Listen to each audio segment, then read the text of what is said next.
Ďalej hlasujeme o bode 355 druhého pozmeňujúceho návrhu poslanca Gálka.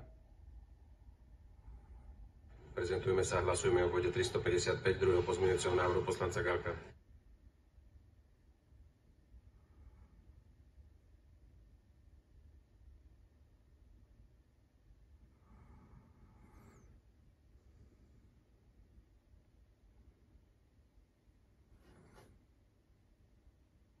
Prítomných 124 poslancov, za 13, proti 77, zdržalo sa 32, nehlasovali 2, bod sme neschválili. Budeme hlasovať o bode 356 druhého pozmeňujúceho.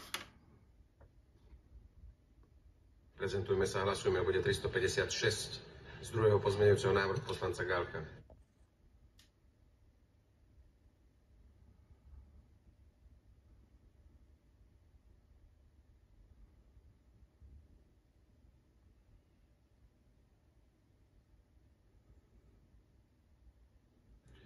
(124 prítomných, za 14, proti 78, zdržalo sa 31, nehlasoval 1, bod sme neschválili.